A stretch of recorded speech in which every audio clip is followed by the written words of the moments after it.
Fala pessoal, tudo certo? Começando mais uma semana e agora o Inter volta a jogar já na quarta-feira, né? Já tinha jogado no último domingo, depois ficou domingo, no outro domingo, acabou. Agora volta aquela rotina de jogo no fim de semana, jogo no meio de semana e quarta-feira o Inter vai a Santos, vai enfrentar o Santos lá na Vila Belmiro.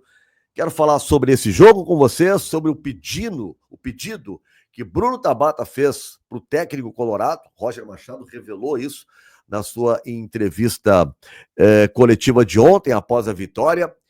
E um detalhe que faz toda a diferença e que pode mudar, né, a campanha do Internacional, e é isso que precisa ser corrigido.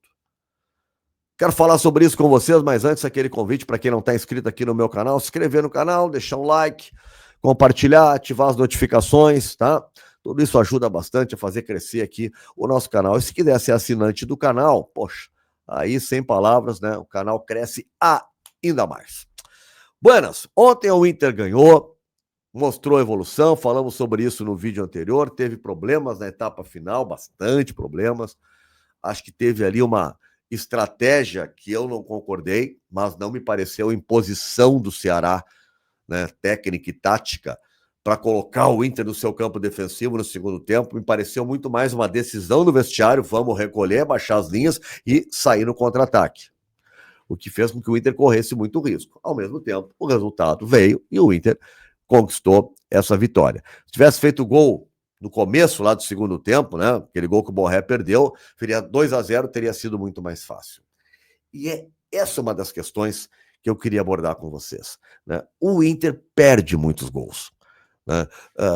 O futebol de hoje, às vezes, há dificuldade de finalizar. E o time do Inter não é um time que finalize tanto assim. Mas, por exemplo, no jogo de ontem, o Inter tem 4 grandes chances e faz um gol. Tem 9 finalizações, mas chance de gol tem 4. Faz um gol apenas, né? E convenhamos, né? Se a gente for pegar assim, os gols que o Inter tem a oportunidade de fazer, muda o jogo. Eu estava assistindo um pedaço de Cruzeiro e Juventude. O Juventude tomou 4 do Cruzeiro. O jogo estava até o 0-0, um jogo igual. O Cruzeiro faz 1-0 e aí o time ganha confiança. Depois que fez o segundo, acabou o jogo. Acabou o jogo, Juventude se desmanchou. E o Inter, às vezes, tem essa dificuldade de fazer o segundo gol.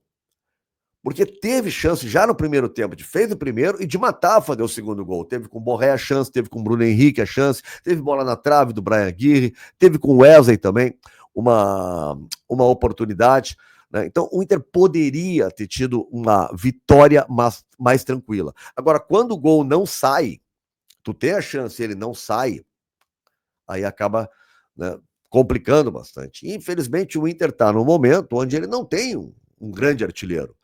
Pô, Nando, mas tem Borré e tem Valência? Pois é, mas o Borré tem 2 gols, o Valência, né, tá aí, né? O artilheiro do Inter é o Alan Patrick no Brasileirão, com 3. Aí tu vai olhar, por exemplo, aqui na tabela, tá o Cruzeiro, que é o líder do campeonato. 12 gols do Caio Jorge.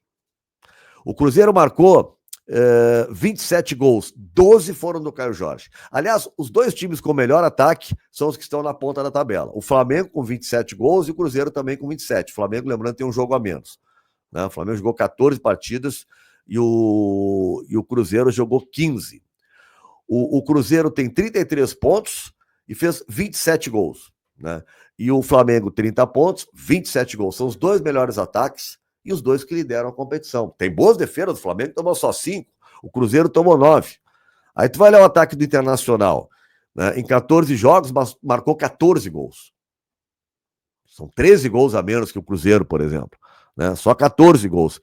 E deixa eu ver quantos gols o Inter tomou, é muito mais do que isso, né? Ele marcou 14 e tomou 18, tem um saldo de menos 4. Então, assim, ó, o jogo às vezes se define, né, pelo que tu faz lá na frente. E às vezes tu não tem um grande volume de jogo. A tua construção não é tão farta assim, mas a chance é criada. E na hora que cria a chance, tu tem o cara para fazer, ele faz o gol e te dá. É outro jogo. Tu faz 1-0 no Ceará e não consegue fazer o segundo, não consegue, o outro time ganha confiança, começa a acreditar, o teu time recua, há um ambiente de tensão. Agora, se tu faz o 2-0, tu liquida com o jogo. Ainda mais se o teu time é superior, que era o caso, tanto do jogo contra o Vitória, como do jogo contra o Ceará. Mas contra o Vitória foi uma partida muito aquém, o Inter nem criou grandes chances, né? O Inter, né, conseguiu aquela vitória, achou aquela vitória no finalzinho, mas o jogo do Ceará não. O jogo do Ceará tu tem um primeiro tempo que dá para elogiar.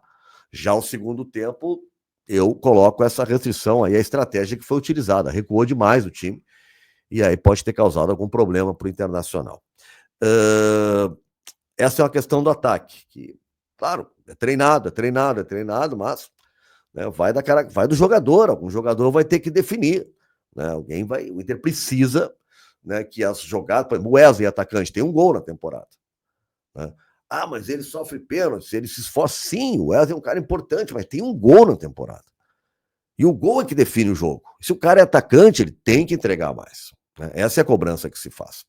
Sobre a questão do pedido do Bruno Tabata, tá? O Inter tem uma enorme dificuldade de ter o substituto. Não tem no grupo, já tentou vários, contratou o Romero para isso, alguém que possa suprir o Alan Patrick. O Tabata disse que sabe que pode até perder possibilidade de ser titular, de perder espaço, mas ele gostaria e se colocou e disse: olha, eu me vejo naquela função, eu gostaria de tentar jogar ele por dentro, né, para ser uma alternativa aí para o Alan Patrick. Foi o que o Roger revelou. Né? Não vive uma boa fase técnica o Bruno Tabata, né? Ele faz o gol da vitória contra o Vitória, mas não vive uma boa fase técnica, né? Mas é uma alternativa. Eu lembro que o Kudê chegou a usar ele em alguns momentos, o próprio Roger chegou a utilizar ele em alguns momentos ali no ano passado, por dentro, né? Ele jogava mais na linha de 3 pela direita, mas jogou em alguns momentos por dentro na linha de 3 com o Gabriel Carvalho na direita, na ausência do Alan Patrick, né? Mas era um Tabata que estava num momento técnico muito melhor. Agora ele não está tão bem assim. Mas foi uma conversa, né, que o Roger acabou revelando sobre esse pedido feito por um jogador. Quarta-feira, o Inter joga 9h30 da noite contra o Santos. Joga lá na Vila Belmiro. O Santos tomou 3 do Mirassol, é verdade? Sim, tomou 3 do Mirassol. Agora tem um detalhe, gente. O Santos, ele entrou com a derrota na zona de rebaixamento. E aí é do jogador. Eu sei que não deveria ser assim, nem é correto fazer isso. Mas jogador faz, o Neymar, acima de tudo, faz. Escolhe o adversário. Contra o Flamengo, o Neymar acabou com o jogo. Contra o Mirassol, o Neymar e o próprio Santos afundaram. O momento que o Santos vai pegar, primeiro, é o momento de pressão, zona de rebaixamento, que ele vai pegar o Inter. Segundo, ele encara o Inter de outra forma que encara o Mirassol. É outro jogo. Motiva mais. É um grande adversário na frente. Então, eu também não espero nenhuma barbada. O Santos está na zona de rebaixamento. Não tem barbada, gente. O Santos vai ser um adversário difícil. Tem que cuidar muito o Neymar, tem que marcar forte o Neymar, né? E acho que o Roger vai manter o time que vem jogando, com o Thiago Maia de primeiro volante, que ele elogiou muito, né? O Bruno Henrique. Qual é a grande questão daí? É o fôlego. Nenhum dos dois termina a partida. Nenhum dos dois joga os 90 minutos. Isso é sempre dramático para o time, né? São alterações que parece que tu já sabe que tu vai ter que fazer em algum momento do jogo. Sim, o Thiago Maia é um jogador que não tem a idade do Bruno Henrique. O Bruno Henrique é até compreensível, mas o Thiago Maia talvez seja uma questão de melhorar ainda o seu condicionamento físico, né? Mas já estamos quase chegando no mês de agosto, né? É importante que o jogador tenha condição para os 90 minutos, pelo menos. O Thiago Maia sai a 35, o Bruno Henrique sai antes, no jogo de ontem no Beira-Rio. Então também isso aí é um fator que às vezes tu tem que fazer a troca quando necessária, para botar um pouco mais de força aqui ou ali, ou mudar um desenho tático do time, né? Suprir uma carência que tu está tendo defensiva, ou explorar algo ofensivo que tu está vendo que tem espaço. Então tu vai mexendo no time. Agora, quando tem que sempre mexer sabendo que 2 tu vai tirar por questão física, é problemático. Isso é algo que também tem que ser visto. Mas o importante foi que o Inter fez os 6 pontos, né? Respirou, saiu da zona de rebaixamento. E agora o Inter tem que buscar, gente, a ponta lá de cima. Eu sei que tem que focar nas Copas, mas a Libertadores e a Copa do Brasil são competições difíceis que o Inter vai brigar, mas para estar na Libertadores do ano que vem, pelas Copas, é só vencendo elas. O vice de nenhuma delas garante vaga para nada. Então é importante que se dedique às Copas, mas não largue o brasileiro. Enquanto não chegar pelo menos numa 6ª colocação de brasileiro, que dá a vaga para a Libertadores, não tem que sossegar. Tem que encarar com a mesma seriedade. Tá legal? Não te esquece de deixar teu like, te inscrever aqui no meu canal, ativar as notificações, tá bom? E se quiser ser membro, vem para cá. A gente se vê. Grande abraço.